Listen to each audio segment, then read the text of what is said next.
Hi guys, welcome to Mupalai Training Academy. So guys, வந்து SSC GD reasoning நம்ம பார்த்துட்டு இருக்கக்கூடிய செக்ஷன்ஸ்ல வந்து நம்ம இது ஏற்கனவே கிட்டத்தட்ட ஒரு 6 வீடியோ பார்த்துட்டு இருப்போம். Letter series, number series, analogy, classification, word formation, coding decoding அப்படின்னு நிறைய டாபிக்ஸ் முடிச்சிட்டோம். ஸோ அதை தொடர்ந்து இன்னைக்கு நம்ம பார்க்கக்கூடிய டாபிக்னுடைய பேர் என்னன்னு பார்த்தீங்கன்னா ரேங்கிங். ஸோ ரேங்கிங் வந்து உன்னுடைய எக்ஸாம்ல ஒரு முக்கியமான ரோலும் பிளே பண்ணும். இதுவுமே முக்கியமான கொஸ்டினாக தான் வந்து அமையும். ஸோ ஓகேவா, தரவரிசை. தரவரிசையை பொறுத்தவரை 2 வரிசைகளை வைத்து கேள்விகள் கேட்க வாய்ப்பு உள்ளது. ஒன்று இந்த மாதிரி மேல இருந்து கீழே வரக்கூடிய வரிசை, இன்னொன்று இந்த பக்கம் சைட்ல இருந்து இந்த பக்கம் சைட்ல போகக்கூடிய வரிசை, அதாவது இடம் இருந்து வலம் போகக்கூடிய வரிசை. அப்போ இதுல சில க்ளூ வேர்ட்ஸ் எல்லாம் கொடுக்க போறாங்க. அதை வச்சுதான் நம்ம என்ன பண்ண போறோம், எந்த வரிசையில வந்து கேள்விகள் கேட்கப்பட்டிருக்குன்றதை ஐடென்டிஃபை பண்ண போறோம். ஸோ இந்த மாதிரியான ஒரு வரிசை இருந்துச்சுன்னா டாப் பாட்டம் அப்படின்னு சொல்லிட்டு கொடுப்பாங்க. அதாவது மேலிருந்து கீழிருந்து அப்படின்ற வார்த்தைகளை கொடுத்தாங்கன்னா இந்த மாதிரி நேரா இருக்கிற வரிசை. இந்த மாதிரி இருக்க வரிசையில இடம் வலம் அப்படின்னு சொல்லிட்டு க்ளூ கொடுப்பாங்க. அப்ப இடம் வலம்னா இந்த மாதிரி இருக்க வரிசைன்னு நீங்க புரிஞ்சுக்கணும். அப்ப இந்த மாதிரி இருக்கக்கூடிய வரிசை வந்து இடம் இருந்து வலம் இருந்துன்னு கொடுக்க போறாங்க. உன்னுடைய இடது கை பக்கம் இருக்கிறது இடம், உன்னுடைய வலது கை பக்கம் முடிகிற மூளை வந்து வலது. அப்ப நான் இப்படி பாக்குறேன்னா இடது இது வலது இது, அப்ப அதுதான் அப்படின்னு தெரிஞ்சுக்கணும். ஓகேவா, அதுதான் சொல்றேன். அதுக்கப்புறம் இந்த கணக்குல என்னெல்லாம் பண்ண போறீங்கன்னா ஒரு சின்ன சின்ன கூட்டல், ஒரு சின்ன சின்ன கழித்தல் மட்டும் தான் பண்ண போறீங்க. ஈஸியான ஒரு கணக்கு தான். ஸோ ஒரு கணக்குல இப்ப நம்ம ஒரு மாடல் தான் வச்சிருக்கேன். ஸோ நம்ம எக்ஸ்பிளைன் பண்ணிட்டே வரும்போது கூட சேர்த்து பாத்துருங்க. ஸோ ஈஸியாவே உங்களுக்கு புரிய ஆரம்பிச்சிடும். ஓகேவா, ஸோ டைம் வேஸ்ட் பண்ணாம நம்ம கிளாஸ்க்குள்ள போயிடலாம். ஃபர்ஸ்ட் கொஸ்டின் வந்து சுமித் என்ற மாணவன் மேலிருந்து 9வது இடத்தையும் கீழிருந்து 38வது இடத்தையும் பிடித்துள்ளார் எனில் மொத்தம் வகுப்பில் எத்தனை பேர்? இப்போ நான் ஏன் இங்கிலீஷ்ல கொஸ்டின் படிக்கலாம் அப்படின்னா, இங்கிலீஷ்ல கொஸ்டின் படிச்சாலுமே நம்மளுடைய மைண்ட் ஆட்டோமேட்டிக்கா லிட்டரலா எதுல தான் புரிஞ்சுக்கும் அப்படின்னு பாத்தீங்கன்னா நம்மளுடைய ஓன் மதர் டங்கான தமிழ் அப்படில தான் அண்டர்ஸ்டாண்ட் பண்ணிக்கும். ஸோ அதனாலதான் நான் தமிழ்லேயே படிச்சு காமிச்சிட்டேன். வேணும்னா இங்கிலீஷ்ல கூட பாத்துக்கோங்க. Suman rank 9th from top and 38th from bottomனு கொடுத்துருக்காங்க. அப்போ ஒரு லைன் இருக்கு. இந்த லைன்ல சுமன் அப்படின்னு ஒரு பையன் இருக்கான். இந்த சுமன் என்ற பையனை மேல இருந்து கூட்டி இருந்தா 9வதா வரான். இதே சுமன் என்ற பையனை கீழே இருந்து கூட்டி இருந்தா 38வதா வரான். அப்ப மொத்தம் எத்தனை பேர் இந்த வரிசையில இருக்காங்க அப்படின்னு சொல்லிட்டு கேட்கிறாங்க. ஓகேவா, வகுப்புல எத்தனை பேர் அப்படின்னு சொல்லிட்டு கேட்கிறாங்க. ஒண்ணும் இல்லம்மா, ஒருவருடைய இடம் 2 பக்கம் இருந்து தெரிஞ்சிடுச்சுனாலும் இது மேலிருந்து கீழே இருந்துன்றதுனால இந்த மாதிரியான வரிசை. இதை இடமிருந்து வலம் இருந்து இப்படி இருக்கிற வரிசையில ஒருவருடைய இடம் 2 புறம் இருந்து தெரிஞ்சிட்டாலும் அந்த 2 நம்பரையும் கூட்டி நீ என்ன பண்ணணும்னா -1 பண்ணணும். இதுதான் கான்செப்ட். அந்த 2 நம்பரையும் கூட்டி -1 பண்ணணும். ஏங்க -1 பண்றேன்னா, சுமனை நான் எத்தனை முறை எண்ணிட்டேன்? 2 முறை. மேல இருந்து 9வதுன்னு சொல்லிட்டேன், கீழே இருந்து 38வதுன்னு சொல்லிட்டேன். ஸோ 2 முறை நான் சுமனை எண்ணிட்டதுனால ஒரு முறையை கழிக்க வேண்டிய சூழ்நிலைக்கு தள்ளப்படுறேன். அதனால 2 நம்பரையும் கூட்டி 1 கழிக்க போறேன். சோ 9ஐயும் 8ஐயும் கூட்டினா என்னமா வரும்? 17. சோ 47. அப்ப 47 -1 46. அப்பமா வகுப்பில் உள்ள மொத்த நபர்களின் எண்ணிக்கை என்ன? 46. ஏன் ஆப்ஷன் 47 வச்சிருக்காங்க பாரு. ஏன்னா சில பேர் பதட்டத்துல கூட்டின உடனே 47 பார்த்த உடனே ஆப்ஷன்ல அதை பிக் பண்றதுக்கான வாய்ப்புகள் இருக்கு. அதனால ஏன் ஆப்ஷன்லயே ஒரு ஆப்ஷன் வைக்கிறாங்கன்னா அதெல்லாம் தவறு அப்படின்னு சொல்லிட்டு தெளிவா புரிஞ்சுக்கிட்டு ஆன்சர் பண்றதுக்கான வழியை பாருங்க. சோ ரெண்டாவது கேள்வி வந்து கொஞ்சம் பெரிய கொஸ்டின் தான். ஸோ பார்த்துடலாம். ஃபர்ஸ்ட் இங்கிலீஷ் கொஸ்டின்ஸ் வந்து இங்கிலீஷ் மீடியம் ஸ்டூடெண்ட்ஸ் வந்து அதை பார்த்து வச்சுக்கோங்க. ஏன்னா எக்ஸ்பிளைன் பண்ணுறதுக்கு எனக்கு கீழே இடம் வேணும். அதனால நான் தமிழ் தான் எடுத்துக்க போறேன். ஸோ ஒரு வரிசையில் அமீர் தான் முன்னிருந்து 10வது இடத்துல இருக்கா. அப்போ ஏதோ ஒரு வரிசை, அந்த வரிசையில அமீர் தான் ஒரு பொண்ணு இருக்காங்க. அமீர் தான் முன்னாடி இருந்து எத்தனாவது இடம்? 10வது இடம். அப்போ ஒரு வரிசையில் அமீர் தான் முன்னிருந்து 10வது இடம். முகுல் என்பவன் பின்னிருந்து 25வது இடம். அப்ப முகுல்னு ஒரு பையன் இருக்கான் அதே வரிசையில. அவன் பின்னாடி இருந்து எத்தனாவது இடம்? 25வது இடம். இது முகுல். அப்ப அமீர்தாவை பத்தி சொல்லும் போது முன்னாடி இருந்து சொல்லியிருக்காங்க, முகுலை பத்தி சொல்லும் போது பின்னாடி இருந்து சொல்லியிருக்காங்க. சரி, அடுத்தது மம்தா அவர்கள் இருவருக்கும் நடுவில் உள்ளாள். மம்தான்ற ஒரு பொண்ணு, இவங்க 2 பேருக்கும் நடுவுல இருக்காங்க. மம்தா ஒரு பொண்ணு, 2 பேருக்கும் நடுவுல இருக்காங்க. இப்போ வரிசையில் 50 பேர் உள்ள நிலையில் முன்னிருந்து மம்தாவின் இடம் என்னன்னு கேட்கிறாங்க. நல்லா கவனிங்க. அமீர் தான் முன்னாடி இருந்து 10வது இடம், முகுல் பின்னாடி இருந்து 25வது இடம். வரிசையில மொத்தம் எத்தனை பேரு? 50 பேரு. அப்ப 50 பேர் கொண்ட வரிசையில தான் அமீர் தான் முன்னாடி இருந்து 10, முகுல் பின்னாடி இருந்து 25. மம்தா இவங்க 2 பேருக்கும் சரியா நடுவுல இருக்காங்க. அப்படின்னா மம்தாவினிடம் முன்னிருந்து என்ன அப்படின்னு சொல்லிட்டு கேட்கிறாங்க. அப்ப முதல்ல இந்த நடுவுல எத்தனை பேர் இருக்காங்கன்றதை நீ கண்டுபிடிக்கணும். அதுக்கு என்ன பண்ண போறேன்னா, இந்த அமீர்தாவையும் முகுலையும் கழிச்சிட போறேன். அமுல் பின்னாடி இருந்து 25, அமீர்தா முன்னாடி இருந்து சாரி, முகுல் பின்னாடி இருந்து 25, அமிர்தா முன்னாடி இருந்து 10. சோ இந்த 10 பேரும் எனக்கு தேவையில்லை, இந்த 25 பேரும் எனக்கு தேவையில்லை. ஏன்னா இந்த நடுவில் உள்ளவர்களுடைய எண்ணிக்கை தெரிஞ்சாதான் அதுல நடுவுல யார் இருக்காங்கன்றது கண்டுபிடிக்க போறேன். அதனால 25 ஒரு 10 35.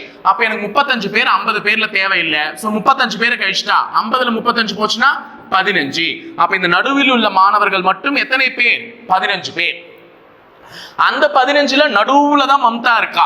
அப்ப இந்த பக்கம் 7, இந்த பக்கம் 7, நடுவுல இருக்க அந்த ஒருத்தி தான் மம்தா. ஏன்னா 15 அப்படிதான் பிரிக்க முடியும். 7 7 பிரிச்சா நடுவுல மம்தா. அப்ப இங்க இருக்கா. அப்ப இப்ப இதை வச்சு சொல்லலாமா? முன்னாடி இருந்து அமிர்தா 10, 10ஓட ஒரு 7 17, மம்தாவினுடைய இடம் என்ன? 18. அப்போ சி ஆப்ஷன்ல இருக்கக்கூடிய 18. புரியுதாமா? சோ இவ 8வது ஆளா இருக்கா, அதாவது அமிர்தாக்கு அடுத்து 8வது ஆளா இருக்கா. சோ 18வது ஆள். ஈஸியா கண்டுபிடிச்சிடலாமா? அடுத்த क्वेश्चन. ஓகே, இதுவும் கொஞ்சம் பெருசா இருக்கு. So English medium students screenshot எடுத்துக்கோங்க. நான் வந்து தமிழ்ல எக்ஸ்பிளைன் பண்ணிடுறேன். தமிழ்ல தான் கொஸ்டின்ஸ் வைக்க போறேன், அதுக்காக சொல்றேன். ஓகேவா? அடுத்தது, ஒரு வரிசையில் அருள் என்ற மாணவன் வலப்புறம் இருந்து 12வதாகவும் இடப்புறம் இருந்து 4வதாகவும் இருக்கிறான். அப்போ ஒரு வரிசை இருக்கு, வலப்புறம் இடப்புறம் சொன்னதால இந்த மாதிரியான வரிசை தான். இதுல அருள்னு ஒரு பையன் வலது பக்கம் இருந்து கூட்டினா 12, இடது பக்கம் இருந்து கூட்டினா 4. புரியுதாமா சொல்றது? இடது பக்கம் இருந்து 4, வலது பக்கம் இருந்து 12. நான் ஆல்ரெடி சொல்லிட்டேன், ஒருத்தரோட இடம் 2 பக்கம் இருந்தும் தெரிஞ்சிடுச்சுன்னா அந்த 2 நம்பரையும் கூட்டி என்ன பண்ணணும்? -1 பண்ணணும். அப்போ 15 பேர். அப்ப அருள் இருக்கக்கூடிய இந்த வரிசையில எத்தனை பேர் இருக்காங்க? 15 பேர் இருக்காங்கன்றதை கண்டுபிடிச்சிட்டேன். இவன் வலது பக்கம் இருந்து 12, இடது பக்கம் இருந்து 4ன்னு சொல்லும் போது மொத்தமா 16. 16ல 1 கழிச்சு, ஏன்னா அருள் 2 முறை கூட்டிட்டதுனால அப்போ வரிசையில மொத்தம் 15 பேர் இருக்காங்க. 28 பேர் வர வரிசையில் 28 பேர் வர எத்தனை பேர் சேர வேண்டும்? இப்ப வரிசையில 15 பேர் இருக்காங்க. இதே வரிசையில 28 பேர் ஆகும்னா இன்னும் எத்தனை பேரை நான் எக்ஸ்ட்ரா சேர்க்கணும்னு கேக்குறாங்க. ஏற்கனவே 5 28 மாத்திரம்னா எவ்வளவு சேர்க்கணும்? 13 சேர்க்கணும். 13 சேர்த்தா 28 மாறிடும். So answer B option 30. அடுத்தது, இதுவுமே கொஸ்டின் பெருசு தான். எல்லாமே இந்த ஃபாண்ட் சைஸ் பெருசா இருக்கிறதுனால பெருசா தெரியுது. ஸோ இங்கிலீஷ் மீடியம் ஸ்டூடெண்ட்ஸ் வந்து கொஸ்டினை ஸ்கிரீன்ஷாட் எடுத்து வச்சுக்கோங்க. ஸோ லாஸ்ட்டாக அனலைஸ் பண்ணி பாருங்க. நான் இப்போ வந்து தமிழ்ல எக்ஸ்பிளைன் பண்ணிடுறேன். மனிஷ்னு ஒரு நல்ல பேர், எனக்கு ரொம்ப பிடிச்ச பேர் தான். ஸோ மனிஷ் மேலிருந்து 16வது இடத்தையும் கீழிருந்து 29வது இடத்தையும் பரீட்சையில் தேர்ச்சி பெற்றவர்களில் பிடித்துள்ளான். அப்ப மனிஷ்னு ஒரு பையன் இருக்கான். மனிஷ், அந்த மனிஷ்ன்ற பையன் மேல இருந்து 16வது இடம், கீழே இருந்து 29வது இடம் பரீட்சையில தேர்ச்சி பெற்றவர்கள் பெற்றுள்ளான். நான் ஆல்ரெடி சொல்லிட்டேன், 2 பக்கம் இருந்து ஒருத்தரோட இடம் தெரியும் போது என்ன பண்ணுவீங்க? 2த்தையும் கூட்டி -1. சோ 9 ஒரு 6 5 4 45 -1 44 பேர் பாஸ் பண்ணிருக்காங்க. என்ன சார் பாஸ் எழுதுறீங்கன்னா அவங்க தெளிவா சொல்லியிருக்காங்க பார், பரீட்சையில் தேர்ச்சி பெற்றவர்களில் பிடித்துள்ளான். அப்ப தேர்ச்சி பெற்றவர்கள்ல அவன் மேல இருந்து 16, கீழே இருந்து 29. அப்ப பரீட்சையில ஃபெயிலும் ஆயிருக்காங்கன்றது அந்த வார்த்தை குறிக்குது. அப்ப 44 பேர் பாஸ் ஆயிருக்காங்க. மொத்தம் 6 பேர் தேர்வுக்கு வரவில்லை. இங்க பாருங்க 6ன்றத இதுவா கொடுத்திருக்காங்க லெட்டரா. சோ 6 பேர் தேர்வுக்கு வரவில்லை. அப்ப ஆப்சென்டீஸ் 6. பாஸ் ஆனவங்க எத்தனை பேரு? 44. 5 பேர் தேர்ச்சி பெறவில்லை. ஃபெயில் ஆனவங்க எத்தனை பேரு? 5. அப்போ வகுப்பில் மொத்தம் எத்தனை பேர்? இது கேட்கிறாங்க. நல்லா ஞாபகம் வச்சுக்கோ, வகுப்பில் மொத்தம் எத்தனை? அப்ப வகுப்பில் மொத்தம் எத்தனை பேர்னா எக்ஸாம் எழுதுனவனும் சொல்லணும், எக்ஸாம்ல ஃபெயில் ஆனவனையும் சொல்லணும், ஆப்சென்ட் ஆனவனையும் சொல்லணும், எல்லாத்தையும் கூட்டி தான் சொல்லணும். சோ 5 55. அப்ப வகுப்பில் மொத்தம் எத்தனை பேர் என்றால் 55 பேர். புரியுதா? சரி, அடுத்தது 5வது கேள்வி. அருணா 46 பேர் கொண்ட வகுப்பறையில் மேலிருந்து 12ஆம் இடம் பிடித்துள்ளார் எனில் கீழிருந்து அவருடைய இடம் என்ன? இது ஒரு நல்ல கொஸ்டின் தான். அப்ப அருணான்ற ஒரு பொண்ணு, அருணா கிளாஸ்ல மொத்தம் எத்தனை பேரு? 46. ஆமா தானே? 46 பேர் கொண்ட வகுப்புல மேல இருந்து 12வது இடம் யாரு? அருணா. அப்போ கீழே இருந்து அவளுடைய இடம் என்னன்னு கேக்குறாங்க. ஓகேவா? இந்த மாதிரி ஒரு கொஸ்டின் கேட்பாங்க. ஒரு பக்கம் இருந்து ஒருத்தருடைய இடத்தை கொடுத்துட்டு மறுபக்கத்துல இருந்து என்னன்ற மாதிரி கேட்பாங்க. ஒண்ணுமே கிடையாதுமா. இப்போ ஒரு பக்கம் இருந்து இடம் கொடுத்துட்டாங்களா, அதுக்கு முன்னாடி நம்பரை நீ கழிச்சுட்டா மறுபக்கத்துல இருந்து வரக்கூடிய நம்பர் கிடைச்சிடும். ஏன் சார்னா இப்ப அருணா 12வது இடம் மேல இருந்து, கீழே இருந்து அவளுடைய இடத்தை கேட்கும் போது அருணாக்கு முன்னாடி இருக்கக்கூடிய 11 பேர் எனக்கு தேவை கிடையாது. அதனால எப்பவுமே கொடுக்கப்பட்ட எண்ணினுடைய முன்னாடி என்ன டோட்டல் ஸ்ட்ரென்த்ல கழிச்சிடணும். அப்ப 46 பேர் மொத்த பேர் இருக்காங்கன்னா அதுல எதை கழிச்சிடணும்? 11 கழிச்சிடுங்க. சோ 11 கழிச்சுட்டு 6ல 1 போச்சுன்னா 5, 4ல 1 போச்சுன்னா 3. அப்ப கீழே இருந்து அருணாவின் நடுவு எத்தனையாவது? 35வது. ஏன்னா முன்னாடி நம்பரை கழிச்சிடணும், கொடுத்த நம்பருக்கு முன்னாடி நம்பரை கழிச்சிடணும். ஓகேவா? 5 கேள்வி முடிஞ்சிச்சு. ஆறாவது கேள்வி. ஓகே, போடலாமா இதுவும்? சரி. 10 மாணவர்கள் கொண்ட வரிசையில், மொத்த வரிசையில் எத்தனை பேர்? 10 மாணவர்கள். ரோஹித் இடதுபுறமாக 2 இடங்கள் தள்ளினால் மொத்தம் எத்தனை பேர்னா வரிசையில 10 பேர். அதனால நீ அதெல்லாம் உட்காந்து 10 கோடு எல்லாம் போடாத, ஏன்னா அதெல்லாம் தப்பா போயிடும். சோ 10 மாணவர்கள் இருக்காங்க, அதுல ரோஹித் இடப்புறமாக 2 இடங்கள் தள்ளினால், ரோஹித்னு ஒரு பையன் இருக்காமா, அவன் இடதுபுறமா 2 இடம் தள்ளுறான். இடதுபுறம் இது இந்த பக்கம் தான். சோ இடதுபுறமா 2 இடம் தள்ளுறான். ஃபர்ஸ்ட் ஒரு இடம் தள்ளிட்டான், அடுத்தது இடதுபுறமா எத்தனை இடம் தள்ளுறான்? 2 இடம். அப்ப ரோஹித்தினுடைய பழைய இடம் இது. அப்ப ரோஹித் வந்திருக்கக்கூடிய புது இடம் இது. புரியுதா? ரோஹித்தே தான் இது. ரோஹித்தின் புதிய இடம், அது ரோஹித்தின் பழைய இடம். அப்போ இது பக்கமா எத்தனை இடம் தள்ளுறான்? 2 இடம் தள்ளினா அவன் இடதுபுறம் இருந்து 7வதாக வருகிறான். இந்த மாதிரி 2 இடம் தள்ளின உடனே இடதுபுறத்துல இருந்து எத்தனாவது ஆளு? 7வது ஆள். எனில் வலதுபுறம் இருந்து அவனுடைய முந்தைய இடம் என்ன? நல்லா ஞாபகம் வச்சுக்கோங்க. இந்த மாதிரி 2 இடம் தள்ளினதுக்கு அப்புறமா தான் இடதுபுறத்துல இருந்து அவன் 7வது ஆள். அப்படின்னா வலது பக்கத்துல இருந்து அவனுடைய முன்னாடி இடம் என்னன்னு கேக்குறாங்க. இப்ப இருக்கிற இடத்தை கேட்கல, முன்னாடி இடம். கேள்வி எப்படி எல்லாம் சுத்தி வராங்க பாரு. அப்போ இடது பக்கத்துல இருந்து இந்த புதிய இடம் 7வதுனா இது எத்தனாவது? 8வது. இது எத்தனாவது? 9வது. அப்போ இடது பக்கத்துல இருந்து பழைய இடம் 9வது. அப்ப வலது பக்கத்துல இருந்து அந்த பழைய இடம் எத்தனாவதா இருக்கணும்? 2வது. எப்படி சார் சொல்றீங்கன்னா வரிசையில எத்தனை பேருன்னு சொல்லிட்டாங்க? 10 பேர். வரிசையில எத்தனை பேரு? 10 பேர். அப்ப இவனுக்கு அடுத்து ஒருத்தன் தான் இருந்திருப்பான். அப்ப வலது பக்கத்துல இருந்து பார்க்கும்போது இது 2வது இடம். சோ ஆன்சர் பி ஆப்ஷன்ல இருக்கக்கூடிய 2ஆம் இடம். ஓகேவா? அடுத்து 7வது क्वेश्चन. இதுவும் ரொம்ப பெருசா தான் இருக்கு, ஆனா ஈஸி தான். சோ கேர்ள்ஸ் பத்தின ஒரு क्वेश्चन தான். ஒரு லைன்ல இருக்கக்கூடிய கேர்ள்ஸ் எப்படி இடம் மாறுறாங்கன்ற மாதிரி. சோ வந்து ஸ்கிரீன்ஷாட் எடுத்து வச்சுக்கோங்க இங்கிலீஷ் மீடியம் ஸ்டூடெண்ட்ஸ். நான் இப்ப எக்ஸ்பிளைன் பண்ண போறது தமிழ்ல தான். ஒரு பெண்கள் வரிசை இருக்குமா, அதுல ஷில்பா என்பவள் இடமிருந்து 8வதாக இருக்கிறார். இதுதான் ஒரு பெண்கள் வரிசை. இதுல இடது பக்கம் இருந்து நல்லா கவனிங்க, இடது பக்கம் இருந்து 8வது ஆள் யாரு? ஷில்பா. அப்ப ஷில்பான்னு ஒரு பொண்ணு இருக்கு. இடது பக்கத்துல இருந்து இந்த ஷில்பாவை பார்த்தா 8வது ஆள். இதுதானே இடது பக்கம். சோ இடது பக்கத்துல இருந்து பார்த்தா 8வது ஆள். இதே ரீனா என்பவள் வலதுபுறம் இருந்து 17வதாக உள்ளாள். அப்ப அதுதான் வலதுபுறம். அந்த வலதுபுறத்துல இருந்து ரீனான்ற ஒரு பொண்ணு எத்தனாவதா இருக்காங்கன்னா 17வதா இருக்காங்களாம். ஃபர்ஸ்ட் லைன் 2 லைன் புரிஞ்சுச்சா? அப்ப ஷில்பா இடதுபுறத்துல இருந்து 8வது, ரீனா வலதுபுறத்துல இருந்து 17வது. இவர்கள் இருவரும் தங்களுடைய இடங்களை மாற்றிக்கொண்டால் ஷில்பா இங்க போயிடுறாங்க, ரீனா இங்க வந்துடுறாங்க. இடத்தை மாத்திக்கிட்டா ரீனா இங்க வந்துருவாங்க, ஷில்பா இங்க போயிடுவாங்க. சோ இவர்கள் இருவரும் தங்களுடைய இடங்களை மாற்றிக்கொண்டால் ஷில்பா என்பவள் இடமிருந்து 14வது இடம். அப்போ இப்ப இடத்தை மாத்தினதுக்கு அப்புறமா ஷில்பாவை கவுண்ட் பண்றாங்க. அப்ப ஷில்பா இடது பக்கத்துல இருந்து எத்தனாவதா வராங்களாம்? 14வதா வந்தா வரிசையில் மொத்தம் எத்தனை பேர்னு கேக்குறாங்க. நல்லா ஞாபகம் வச்சுக்கோ, இந்த ஷில்பா ரீனா கதையெல்லாம் நமக்கு சும்மா ஓட்டி இருக்காங்க. நம்மளுடைய எண்ணம் என்ன தெரியுமா? இப்போ இடத்தை மாத்தினதுக்கு அப்புறமா ஷில்பா தான் இடம் இருந்து 14வதுன்னு சொல்லிட்டாங்க. அப்போ இந்த இடத்தை பத்தி தான் சொல்லணும் இருக்காங்க. இந்த இடம் வலது பக்கத்துல இருந்து கவுண்ட் பண்ணா 17, இதே இடம் இடது பக்கத்துல இருந்து கவுண்ட் பண்ணா 14. அப்போ ஒரு இடம் 2 பக்கம் இருந்து எத்தனையாவதுன்னு தெரிஞ்சிடுச்சுன்னா நீ என்ன பண்ணணும்? 2த்தையும் கூட்டி 1த்தை கழிக்கணும். அப்போ வலது பக்கம் இருந்து கூட்டும் போது 17, இடது பக்கம் இருந்து கூட்டும் போது 14. சோ 2த்தையும் கூட்டினா 31 மைனஸ் 1 30. அப்ப வரிசையில் மொத்தம் எத்தனை பெண்கள் உள்ளனர்? 30 பெண்கள் உள்ளனர். ஓகேவா? கதை தான் பெருசான, எல்லாமே ஈஸி தான். அடுத்தது 8வது கேள்வி, ஈஸியான கேள்வி. சுதா ஒரு வரிசையில் எந்த புறம் இருந்து எண்ணினாலும் 10வதாக வருகிறார். இது ஈஸி தானே? அப்போ ஒரு வரிசை இருக்கு, அந்த வரிசையில சுதான்னு ஒரு பொண்ணு இருக்காங்க. சுதாவை இந்த பக்கம் இருந்து எண்ணினாலும் 10வது, வலது பக்கம் இருந்து எண்ணினாலும் 10வது. அப்போ வரிசையில மொத்தம் எத்தனை பேர்? சுதா 2 பக்கம் இருந்து கூட்டினாலும் 10. அப்ப மொத்தமா 20ன்னு போட்டுடலாமா? ஆன்சர் இருக்கு தப்பு. ஏன்னா என்ன பண்ணணும்? 1 கழிக்கணும். அப்ப ஆன்சர் 19. அப்ப வரிசையில் மொத்தம் எத்தனை பேர்? 19 பேர். ஓகேவா? அடுத்து 9வது கேள்வி. பா பெருசா இருக்கு. இதுல எத்தனை கேள்வி கேட்டிருக்காங்க? 9, 10, 11, 12, 13 3 கேள்வி கேட்டிருக்காங்கம்மா. ஸோ சார் 5 கேள்வி கேட்டிருக்காங்க. அப்ப definitely we want to calculate this on the base. சரி, ஓகே. நான் வந்து English medium question first screenshot எடுத்து வச்சுக்கோங்க. நான் தமிழ்ல தான் எக்ஸ்பிளைன் பண்ண போறேன். எனக்கு இவ்வளோ பெரிய கொஸ்டின் இருக்கு, நம்ம கீழே தானே வரைய போறோம். ஸோ இது வந்து ஸ்கிரீன்ஷாட் எடுத்து வச்சுக்கோங்க. இப்போ தமிழ் மீடியத்தில் கொஸ்டின்ஸ் பார்த்துக்கோங்க. ஸோ என்ன அப்படின்னு பார்த்தீங்கன்னா, ABCDEF ஆகிய 6 பேர் வெவ்வேறு எடையை உடையவர்கள். யார் யாரு? இது வந்து ஆர்டர் கொஸ்டின்மா, இதே ரேங்கிங்ல தான் வரும். ஸோ 6 பேர் இருக்காங்க, எல்லாருக்கும் எடை வேற வேற, ஒருத்தர் 50 கிலோ, ஒருத்தர் 100 கிலோ, அது மாதிரி வேற வேற இடையில இருப்பாங்க போல இருக்கு.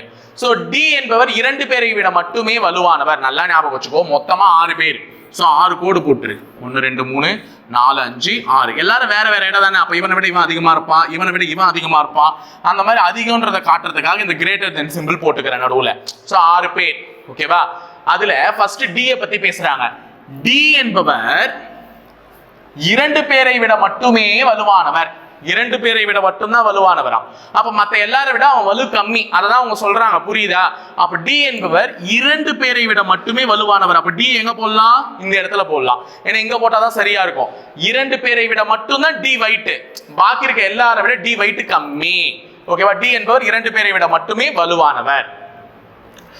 இ என்ற ஒரே நபர் எஃப் ஐ விட வலுவாகவும் டிஐ விட வலு குறைந்த நபராகவும் இருப்பார். அப்போ ஈன்னு ஒருத்தன் இருக்கான், அவன் எஃப் விட அதிகமா இருப்பான், டிஐ விட வலு குறைஞ்சிருப்பான். டிஐ இங்க இருக்கான, அப்ப டிஐ விட வலு குறைஞ்சிருக்கணும்னா இந்த 2 டேஷ்ல தான் வரணும். அப்போ இ என்ற ஒரே நபர் டிஐ விட வலு குறைந்தவர், எஃப் ஐ விட வலுவானவர். தெளிவா சொல்லிருக்காங்களா?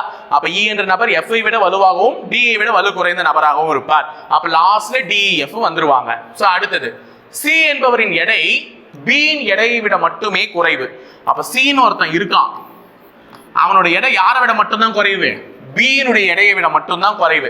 அப்ப B ஐ விட மட்டும்தான் C யோட விட குறைவு, பாக்கி இருக்கிற எல்லாரை விட அதிகம். இதுதான் அதை சொல்லுது.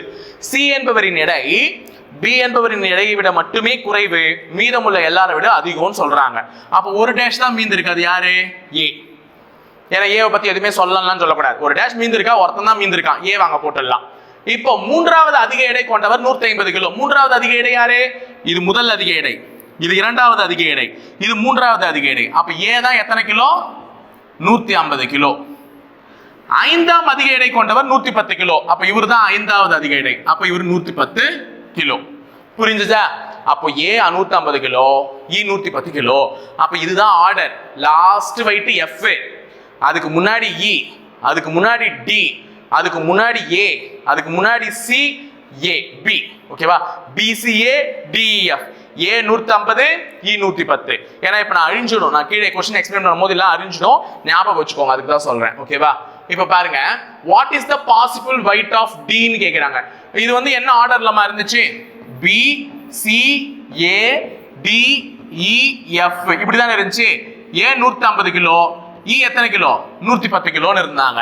இப்ப அவங்க என்ன கேக்குறாங்கன்னா, டியோட எடை இருப்பதற்கான வாய்ப்பு என்னன்னு கேக்குறாங்க. டியோட எடை தான் கொடுக்கலையே சார்லாம் சொல்லக்கூடாது, அவங்க வாய்ப்பு தான் கேக்குறாங்க, இருப்பதற்கான வாய்ப்பு. அதாவது 110 கிலோக்கு மேல வரணும், 150 கிலோக்கு கீழே வரணும். அப்ப 110 கிலோக்கும் 150 கிலோக்கும் நடுவில் இருக்கக்கூடிய 125 கிலோ தான் டியோட எடையா இருப்பதற்கு வாய்ப்பு இருக்கு.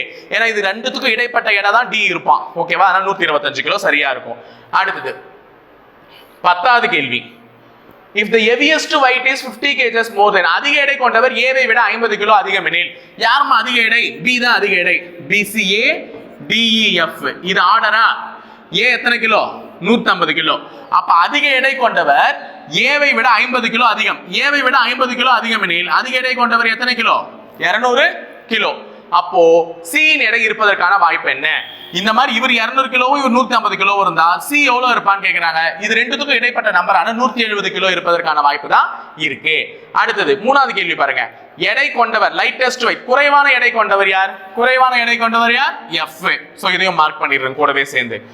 அடுத்த 2 கேள்வி. யார் ஹெவியஸ்ட் வெயிட்? அதிக எடை கொண்டவர் யாருன்னு கேக்குறாங்க. நம்ம என்ன பார்த்தோம்? BCA DEF தான பார்த்தோம். ஏ 150, இ 110. சோ அதிக எடை கொண்டவர் யாரு? பி. யாருக்கு 150 கிலோ? ஏ. அவ்வளவுதான். ஏவை பத்தி தான் கடைசியா கண்டுபிடிச்சோம். ஏக்கு தான் 150 கிலோ இருந்திருக்கு. ஓகேவா? 13 கேள்வி முடிச்சிட்டோம். அடுத்ததுமா திருப்பி அதே மாதிரி ஒரு கொஸ்டின் தான் கொடுத்துருக்காங்க. ஸோ நீங்க சால்வ் பண்றீங்களா, நானே சால்வ் பண்ணலாமா? நீங்க தான் சார் சால்வ் பண்ணணும். இதுல எத்தனை கேள்வி கேட்டிருக்காங்க? ஓகே, இதுலயும் 4 கேள்வி கேட்டிருக்காங்க. சரி, 5 கேள்வி கேட்டிருக்காங்க. சரி வாங்க முடிச்சிடுவோம். நம்ம என்ன பண்ண முடியும்? ஓகேவா? ஸோ இங்கிலீஷ் மீடியம் ஸ்டூடெண்ட்ஸ் வழக்கம் போல ஸ்கிரீன்ஷாட் எடுத்து வச்சுக்கோங்க. நாங்கள் வந்து இப்போ பணத்தை பற்றி இங்கே பேசிட்டு இருக்காங்க, நான் கீழே எக்ஸ்பிளைன் பண்ணுறேன். இப்பயும் 6 நபர்கள் இருக்காங்கம்மா.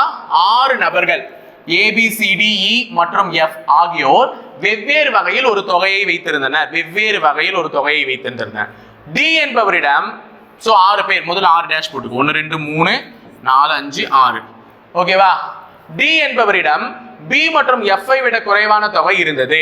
அப்ப டின்னு ஒருத்தன் இருக்காரு, அவருக்கு பி விடவும் எஃப் விடவும் குறைவான தொகை இருந்தது. இந்த இடத்துல பி மற்றும் எஃப் விட மட்டும்ன்ற வார்த்தை கொடுக்கல. அவர்களை விட மட்டும் தானா பி எஃப் இங்க போட்டு டி இங்க போட்டுட்டு இருப்பேன். ஆனா அவங்க அந்த மாதிரி கொடுக்கல. டின்னு ஒருத்தன் இருக்கான், அந்த டி கிட்ட யார் யாரை விட குறைவா இருக்கு?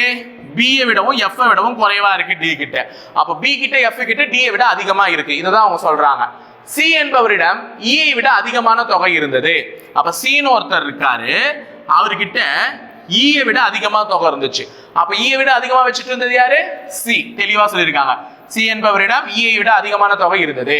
சி என்பவரிடம் 2 பேரை விட மட்டுமே குறைவான தொகை இருந்தது. நல்லா கவனிங்க, இந்த லைன் தான் ரொம்ப முக்கியம். சி என்பவரிடம் 2 பேரை விட மட்டுமே குறைவான தொகை இருந்தது.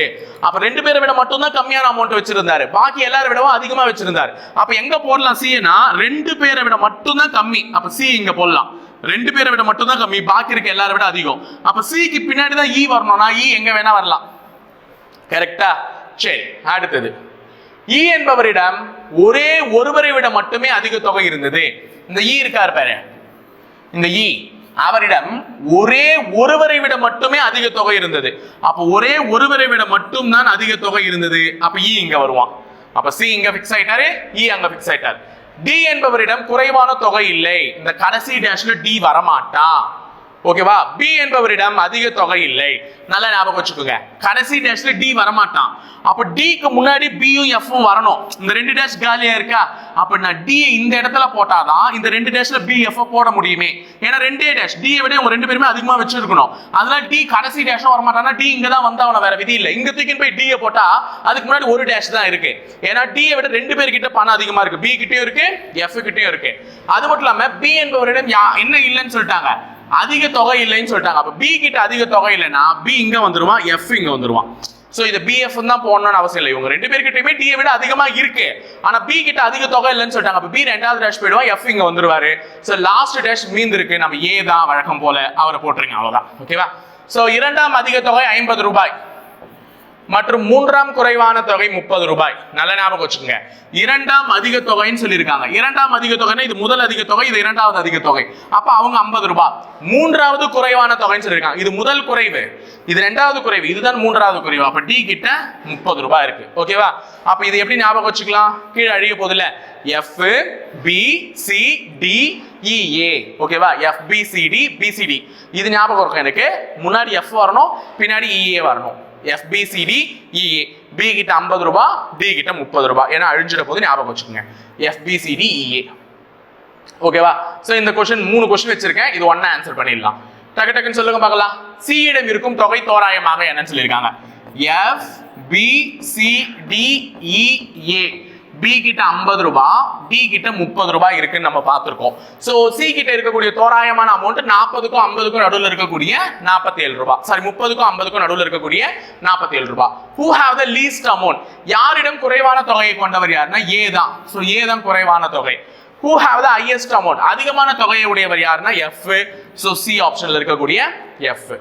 அடுத்தது 17வது கேள்வி. Who holds the money 50 rupees? 50 ரூபாயை உடையவர் யாரு? B. 30 ரூபாயை உடையவர் யாரு? டி. ஓகேவா? டி. முடிஞ்சிருச்சா? சோ இதெல்லாம் கரெக்ட்டா நமக்கு மார்க் ஆயிடுச்சு. அடுத்தது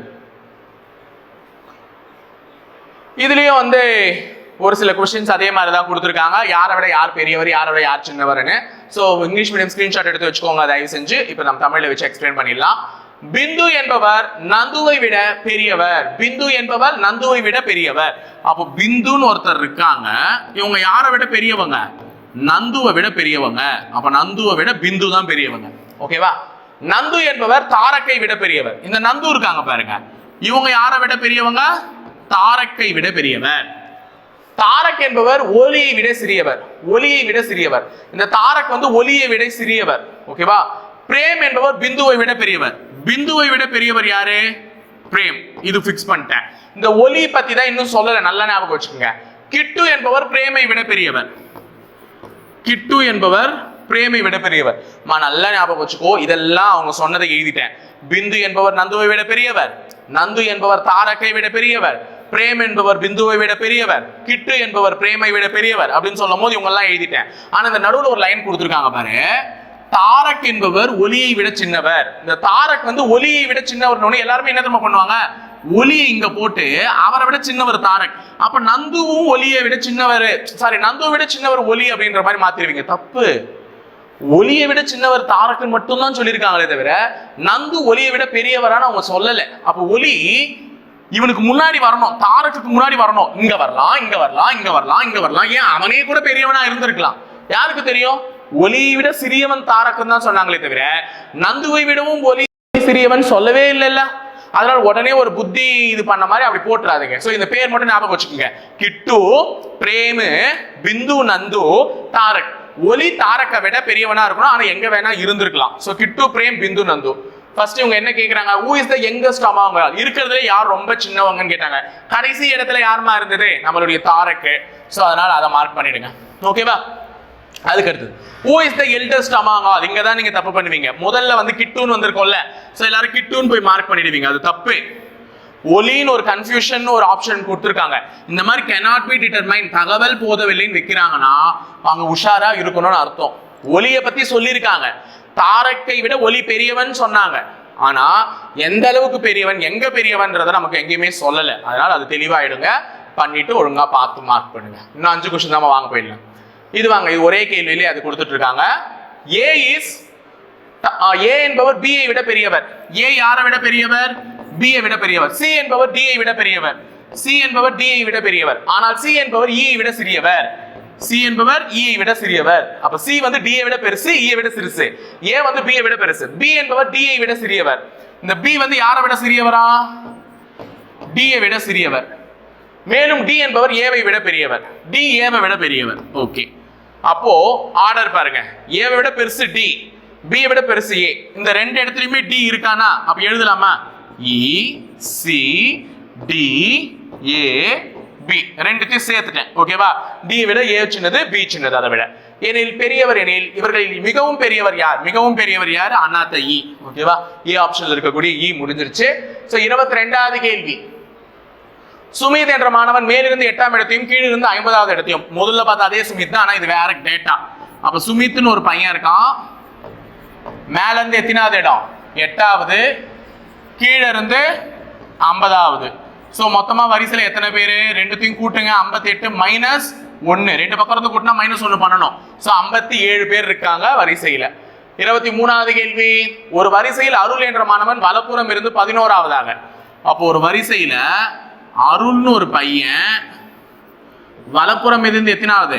11ஆவதாகவும் இடமிருந்து 15ஆவதாகவும் வருகிறான். அப்ப வலது புறத்துல இருந்து 11, இடமிருந்து 15னா மொத்தமா எத்தனை பேர்? 26 மைனஸ் 1 25. அப்ப வரிசையில மொத்தம் இருக்கிறது 25 பேர். அவங்க என்ன கேக்குறாங்கன்னா, வரிசையில் 30 பேர் வர, வரிசையில் 30 பேர் வர எத்தனை பேர் சேர வேண்டும் கேக்குறாங்க. ஏற்கனவே 25, அப்ப எக்ஸ்ட்ரா 5 பேர் சேர்ந்தா போதும். சோ 5. அடுத்தது, அருணா 56 பேர் கொண்ட ஒரு வகுப்பறையில் மேலிருந்து 25ஆம் இடம் பிடித்துள்ளார். கீழிருந்து அவருடைய இடம் என்ன? இதுவும் நான் நடத்திட்டேன். அருணான்னு ஒரு பொண்ணு மேல இருந்து 25, கீழ இருந்து அவருடைய இடம் என்னன்னு கேக்குறாங்க. மொத்தம் கிளாஸ்ல எத்தனை பேர்மா? கிளாஸ்ல வந்து 56 பேர் இருக்காங்க மொத்தம். அப்ப அருணாக்கு முன்னாடி இருக்கக்கூடிய 24 பேரை கழிச்சிடுங்க. ஏன்னா அருணாவோட இடம் 25ல, கீழ இருந்து அவருடைய இடம் தெரியணும்னா மேல இருக்கவங்கள போயிடணும். அப்ப 6ல 4 போச்சுன்னா 2, 5ல 2 போச்சுன்னா 3. சோ 32வது இடம் டி ஆப்ஷன். அடுத்து last and final question of this session. பெண்கள் வரிசையில் ஷில்பா என்பவர் இடமிருந்து 10ஆவதாகவும் ரீனா என்பவர் வலமிருந்து 18ஆவதாகவும் இருக்கிறார். அப்போ ஒரு பெண்கள் வரிசை இருக்கு. ஷில்பா ரீனாவை பத்தி தான் சொல்றாங்க. ஷில்பா இடமிருந்து எத்தனாவதால்? 10ஆவது. ரீனா வலமிருந்து எத்தனாவதால்? 18ஆவது. இது வலம், இது இடம். இருவரும் இடத்தை மாத்திக்கிட்டாங்க. ரீனா இங்க வந்துட்டாங்க, ஷில்பா இங்க போயிட்டாங்க. இடங்களை மாற்றிக்கொண்டால் ஷில்பா என்பவள் இடமிருந்து 32. இப்ப ஷில்பாவை என்ன? இடமிருந்து 32. அப்ப இந்த ஒரு இடம் தான் வலமிருந்து 18, இடமிருந்து 38 சொல்லியிருக்காங்க. அப்ப 18 32 கழிச்சா 50 கூட்டினா 50 வரும். 50 மைனஸ் 1 49. ஏன்னா ரெண்டு பக்கமும் நம்பர்ஸை கூட்டினதுனால ஒன்னு என்ன பண்ணணும்? கூட்டி கழிக்கணும். ஓகேவா? சோ 25 கேள்விகள் முடிந்தது. ஸோ இன்னைக்கு ரீசனிங்கில் ரேங்கிங்கை பற்றின ஒரு நல்ல ஒரு ஆர்டர் அண்ட் ரேங்கிங் 2 டாபிக்குமே இதில் கவர் பண்ணிட்டேன். ஸோ இன்ட்ரெஸ்ட்டாக போயிருக்கோம் நம்புறேன், நிறைய விஷயங்களையும் தெரிஞ்சுக்கிட்டு இருப்பீங்க. ஸோ தொடர்ந்து சப்போர்ட் பண்ணுங்கள். முப்படை பயிற்சி மையத்துக்கு நிறைய விஷயங்களை தெரிவிப்பீங்க. இணைந்திருக்க, தொடர்ந்து பயணிப்போம். நன்றி.